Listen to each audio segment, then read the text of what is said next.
व्यासाय भवनाशाय श्रीशाय गुणराशये हृदयाय शुद्धविद्याय वध्वाय च नमो नमः।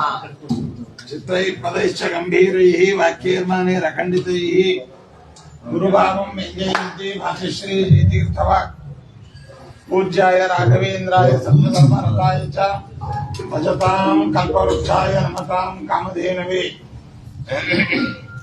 सुषमीन्द्र कराब्जोत्तम राघवेन्द्र गुरुप्रियं श्रीयतीन्द्र गुरुं वन्दे मौलरामार्चने रतम्। सर्वे सुखिनः सन्तु सर्वे सन्तु निरामयाः सर्वे भद्राणि पश्यन्तु सर्वे सुगुणशालिनः। ಯಾವ ಬೆಂಗಳೂರು ಮಹಾನಗರದ ಇಸ್ರೋ ಲೇಔಟಿನ ಈ ಬಡಾವಣೆಯಲ್ಲಿ ಕಲಿಯುಗದ ಕಾಮಧೇನು ಕಲ್ಪವೃಕ್ಷರು ನಮ್ಮ ನಿಮ್ಮೆಲ್ಲರ ಆರಾಧ್ಯ ಗುರುಗಳು ಆದಂತಹ ರಾಘವೇಂದ್ರ ಸ್ವಾಮಿಗಳವರು ಈ ಪ್ರಾಂತದ ಸಮಸ್ತ ಭಕ್ತರ ಕರೆಗೆ ಓಗೊಟ್ಟು ಇಲ್ಲಿ ವಿಶೇಷವಾಗಿ ಸನ್ನಿಧಾನ ಯುಕ್ತರಾಗಿ ಭಕ್ತರನ್ನ ಅನುಗ್ರಹಿಸ್ತಾ ಸತತವಾಗಿ 6 ವರ್ಷಗಳು ಸಂದಿವೆ. ರಾಘವೇಂದ್ರ ಸ್ವಾಮಿಗಳವರ ಮಹಿಮೆ ಅದು ಅಪಾರವಾಗಿರತಕ್ಕಂಥ ಮಹಿಮೆ.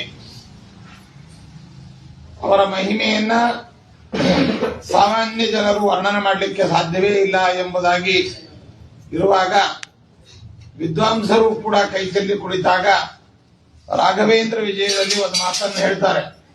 ಅಸ್ಮದ್ಗುರುಣಾಂ ಆದಿಕ್ಯಂ ಕವಿ ಕೋವಾನುವರ್ಣಯೇ. ನಮ್ಮ ಮಹಾಗುರುಗಳಾದ ರಾಘವೇಂದ್ರ ಸ್ವಾಮಿಗಳವರ ಮಹಿಮೆಯನ್ನ ಯಾವ ಕವಿತಾನೇ ತನ್ನ ಕವಿತ್ವದಿಂದ ವರ್ಣನೆ ಮಾಡಲಿಕ್ಕೆ ಸಾಧ್ಯ ಎಂಬುದಾಗಿ, ಅಂದ್ರೆ ಯಾರಿಂದಲೂ ವರ್ಣನೆ ಮಾಡಲಿಕ್ಕೆ ಸಾಧ್ಯ ಇಲ್ಲ ಅಂತ. ಹೀಗಿರುವಾಗ ವರ್ಣನೆ ಮಾಡೋದೇ ಬಿಟ್ಬಿಡೋಣ ಅಂತಂದ್ರೆ ತಥಾಪಿ ತತ್ಪ್ರಸಾದೇನ ಭಕ್ತ್ಯಾ ಕಿಂಚಿತ್ ವದಾಮ್ಯಹಂ ಅಂತ ಉತ್ತರವನ್ನು ನೀಡಿದ್ದಾರೆ. ಹಾಗೆ ಅಷ್ಟು ಅಪಾರವಾದಂತಹ ಮಹಿಮಾ ಸಂಪನ್ನರಾದಂತಹ ಗುರುಗಳು ಆಗಿದ್ರು ಅವರ ಅನುಗ್ರಹದಿಂದ ಒಂದೆರಡು ಮಾತುಗಳನ್ನ ಅವರ ಮಹಿಮೆಯನ್ನ ಹೇಳ್ತೇನೆ ಅಂತ ರಾಘವೇಂದ್ರ ವಿಜಯಕಾರರು ಹೇಳಿದ್ದಾರೆ. ಹಾಗಾದ್ರೆ ಒಂದೆರಡು ಮಾತುಗಳನ್ನ ಕೇಳಿದ್ರೆ ರಾಯರ ಮಹಿಮೆಯ ಸಮಗ್ರ ಶ್ರವಣ ಮಾಡಿದ ಫಲ ದೊರೆಯುತ್ತೋ ಅಂತಂದ್ರೆ ದೊರೆಯುತ್ತೆ ಅಂತ ಹೇಳ್ತಾ ಇದ್ದಾರೆ. ನಾವಿವತ್ತು ಸಮುದ್ರ ತೀರದಲ್ಲಿ ನಾವು ನಿಂತ್ಕೊಳ್ತೇವೆ. ನಿಂತುಕೊಂಡು ಸಂಕಲ್ಪ ಮಾಡುವಾಗ ಅದ್ಯ ಪೂರ್ವಚ್ಚರಿತ ಏವಂಗಣ ವಿಶೇಷ ವಿಶಿಷ್ಟಾಯಾಂಶವತ್ತಿತೋ ಅಂತೆಲ್ಲ ಹೇಳಿ ಸಮುದ್ರ ಸ್ನಾನ ಅಹಂಕರಿಸಿ ಎಂಬುದಾಗಿ ಸಂಕಲ್ಪವನ್ನು ಮಾಡಿ ಅನುಸಂಧಾನ ಪೂರ್ವಕವಾಗಿ ಸಮುದ್ರದ ಏಕದೇಶದಲ್ಲಿ ನಿಂತುಕೊಂಡು ನಾವು ಸ್ನಾನ ಮಾಡಿದ್ರು ಸಮಗ್ರ ಸಮುದ್ರದಲ್ಲಿ ಸ್ನಾನ ಮಾಡಿದ ಫಲ ನಮಗೆ ದೊರೆಯುತ್ತೆ. ಹಾಗೆ ಅಂತ ಸಮಗ್ರ ಸಮುದ್ರದ ಎಲ್ಲಾ ಭಾಗಗಳಲ್ಲಿ ಹೋಗಿ ಸ್ನಾನ ಮಾಡ್ಲಿಕ್ಕೆ ಆಗೋದಿಲ್ಲ. ಹಾಗಿದ್ರೂ ಸಂಕಲ್ಪ ಪೂರ್ವಕವಾಗಿ ಮಾಡಿದ ಸ್ನಾನ, ಒಂದು ಭಾಗದಲ್ಲಿ ನಿಂತು ಮಾಡಿದ ಸ್ನಾನ ಹೇಗೆ ಸಮಗ್ರವಾದ ಸಮುದ್ರ ಸ್ನಾನದ ಫಲವನ್ನು ನೀಡುತ್ತೋ ಹಾಗೆ ಸಮುದ್ರದಂತೆ ಅಪಾರರಾದಂತಹ ಗುರುರಾಜರ ಮಹಿಮೆ, ಅಂತಹ ಮಹಿಮೆಯನ್ನ ಒಂದೆರಡು ಮಾತುಗಳನ್ನು ನಾವು ಕೇಳಿದರೂ ಕೂಡ ಸಮಗ್ರವಾಗಿ ಅವರ ಮಹಿಮೆಯನ್ನ ಕೇಳಿದ್ರೆ ಏನು ಪುಣ್ಯ, ಏನು ಅನುಗ್ರಹ ಲಭಿಸಬೇಕು ಅದು ಲಭಿಸ್ತದೆ ಅಂತ ಶಾಸ್ತ್ರದ ಹಿನ್ನೆಲೆಯಲ್ಲಿ ಚಿಂತನೆ ಮಾಡಿದಾಗ ರಾಯರ ಮಹಿಮೆ 1, 2 ಇಂಥದ್ದು ಅಂತ ನಾವು ಹೇಳಬೇಕಾಗಿಲ್ಲ. ಇದು ಭಕ್ತರ ಅನುಭವಕ್ಕೆ ವೇದ್ಯವಾದಂತಹ ಮಹಿಮೆ.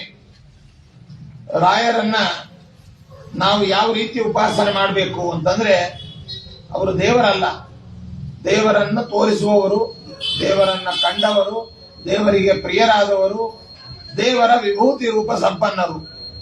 ಭಗವದ್ಗೀತೆಯಲ್ಲಿ ಕೃಷ್ಣ ಹೇಳುವಾಗ ತನ್ನ ವಿಭೂತಿ ರೂಪಗಳು ಎಲ್ಲೆಲ್ಲಿದ್ದಾವೆ ಅಂತೇಳಿ ವೃಕ್ಷಗಳಲ್ಲಿ ಅಶ್ವತ್ಥ ವೃಕ್ಷನಾಗಿ ಹೀಗೆ ಒಂದೊಂದನ್ನ ಹೇಳುವಾಗ ಪ್ರಹ್ಲಾದರಾಗಿ ತನ್ನ ವಿಭೂತಿ ರೂಪ ಇದೆ ಅಂತ ಗೀತೆಯಲ್ಲಿ ಹೇಳಿದ್ದಾರೆ.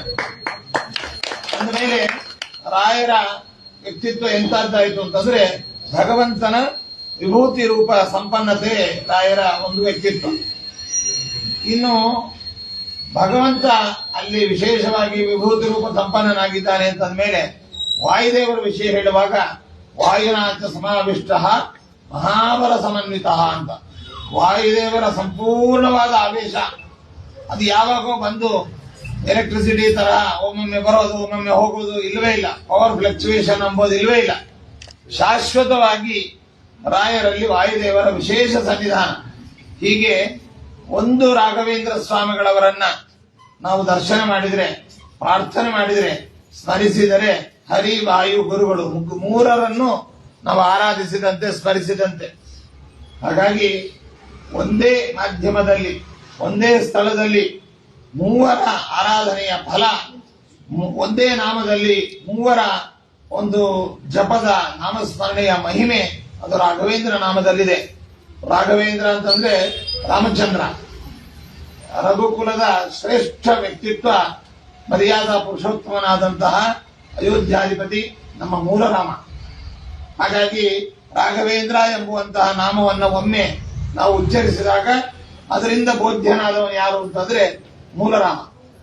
ಇನ್ನು ರಾಘವ ಏವ ಇಂದ್ರ ಅಂತ, ರಾಮನೇ ಯಾರಿಗೆ ಸ್ವಾಮಿಯಾಗಿದ್ದಾನೆ? ಮುಖ್ಯ ಪ್ರಾಣದೇವರಿಗೆ, ಆಂಜನೇಯನಿಗೆ. ಹಾಗಾಗಿ ರಾಘವೇಂದ್ರ ಅಂತಂದ್ರೆ ಆಂಜನೇಯ ಅಂತ. ಇನ್ನು ರಾಘವೇಂದ್ರ ಅಂತಂದ್ರೆ ಆ ಹರಿ ವಾಯುಗಳ ವಿಶೇಷ ಸನ್ನಿಧಾನ ಯುಕ್ತರಾದ ಮಹಾಗುರುಗಳಾದ ರಾಘವೇಂದ್ರ ಸ್ವಾಮಿಗಳವರು. ಹೀಗೆ ಒಂದು ನಾಮದ ಉಚ್ಚಾರಣೆಯಿಂದ ಗುರುಗಳನ್ನ, ವಾಯುದೇವರನ್ನ, ಭಗವಂತನನ್ನ ಸ್ಮರಿಸಿದ ಅನುಸಂಧಾನ ಬರುವ ನಾಮ ಅದು ರಾಘವೇಂದ್ರ ನಾಮ. ಇನ್ನು ಒಂದು ರಾಘವೇಂದ್ರ ಸ್ವಾಮಿಗಳವರನ್ನ ನಾವು ದರ್ಶನ ಮಾಡಿದ್ರೆ, ರಾಘವೇಂದ್ರ ಸ್ವಾಮಿಗಳವರು ಅವರ ಅಂತರ್ಯಾಮಿಯಾದಂತಹ ಮುಖ್ಯ ಪ್ರಾಣದೇವರು, ಅವರ ಅಂತರ್ಯಾಮಿಯಾದ ಮೂಲರಾಮ, ಅದರ ದರ್ಶನದ ಫಲ. ಒಂದು ರಾಘವೇಂದ್ರ ಸ್ವಾಮಿಗಳವರ ಪಾದೋದಕವನ್ನು ನಾವು ಸ್ವೀಕಾರ ಮಾಡಿದ್ರೆ ಹರಿ ವಾಯು ಗುರುಗಳ ವಿಶೇಷ ಸನ್ನಿಧಾನ ಯುಕ್ತರಾದ ರಾಘವೇಂದ್ರ ಸ್ವಾಮಿಗಳವರ ಪಾದೋದಕ ಅದು ಗಂಗಾದಿ ತೀರ್ಥಕ್ಕೆ ಸಮಾನವಾಗಿರತಕ್ಕಂಥದ್ದು ಅಂತ ಅಪರೋಕ್ಷ ಜ್ಞಾನಿಗಳು ಕೊಂಡಾಡಿದ್ದಾರೆ. ಅಂತಹ ಗುರುಗಳ ಮೂಲ ಭಕ್ತಿಗೆ ಇಲ್ಲಿ ಬಂದು ವೃಂದಾವನ ರೂಪದಲ್ಲಿ ಇಲ್ಲಿ ಸನ್ನಿಹಿತವಾಗಿ ನಿನ್ನೆಗೆ 6 ವರ್ಷಗಳು ಸಂದಿವೆ.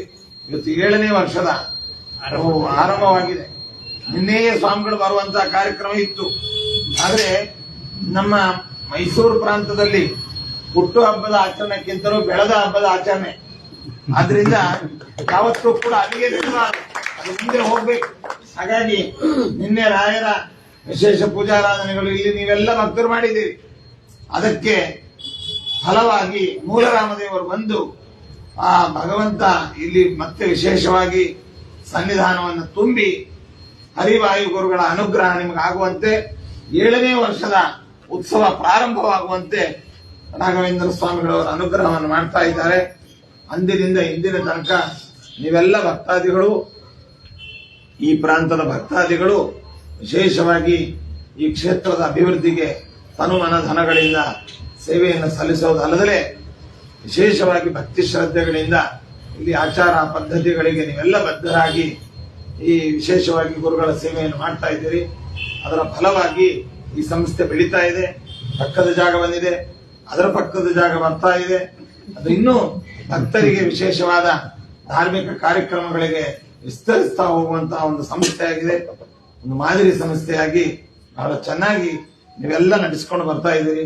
ನಮ್ಮ ಕಶ್ಯಪ್ ಅವರು, ಬಾಕಿಯ ಎಲ್ಲ ಪದಾಧಿಕಾರಿಗಳು, ನಿಮಗೆ, ನಿಮ್ಮ ಕುಟುಂಬಕ್ಕೆ, ಬಂಧು ಬಾಂಧವರಿಗೆ, ಅದೇ ರೀತಿಯಾಗಿ ಇಲ್ಲಿ ಬಂದಂತಹ ಎಲ್ಲ ಭಕ್ತರಿಗೆ, ಈ ಪ್ರಾಂತದ ಜಾತ್ಯತೀತವಾದ ಎಲ್ಲ ಭಕ್ತರಿಗೆ ರಾಯರ ಪೂರ್ಣ ಅನುಗ್ರಹ ಸದಾ ಇರಲಿ ಅಂತ ಹೇಳ್ತಾ ಯಾರು ನಿರಾಶರಾಗೋದು ಬೇಡ. ನಾವು ಸದ್ಯದಲ್ಲೇ ಬಂದು ಮೂಲರಾಮದೇವರ ಪೂಜೆ, ರಾಯರ ವಿಶೇಷವಾದ ಅಭಿಷೇಕ, ಹಸ್ತೋದಕ, ಭಿಕ್ಷಾ ಸ್ವೀಕಾರ ಇತ್ಯಾದಿ ಎಲ್ಲ ಕಾರ್ಯಕ್ರಮಗಳನ್ನು ಮಾಡ್ತೇವೆ. ಕಾರ್ಯಕ್ರಮದ ಒತ್ತಡದಿಂದ ನಾವು ಬರ್ಲಿಕ್ಕಾಗಲಿಲ್ಲ, ಖಂಡಿತ ನಾವು ಬರ್ತೇವೆ ಅಂತ ಹೇಳ್ತಾ ನಿಮ್ಮೆಲ್ಲರಿಗೂ ರಾಘವೇಂದ್ರ ಸ್ವಾಮಿಗಳವರ ಅನುಗ್ರಹವಿರಲಿ.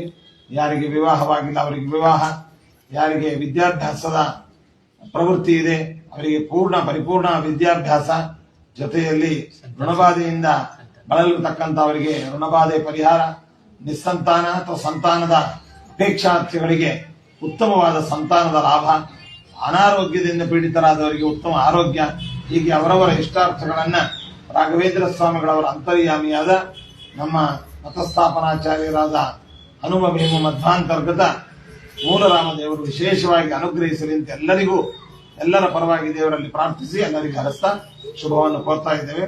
ಸರ್ವೇ ಜನ ಸುಖಿನೋ ಭವಂತು, ಸಮಸ್ತ ಸನ್ಮಂಗಳ.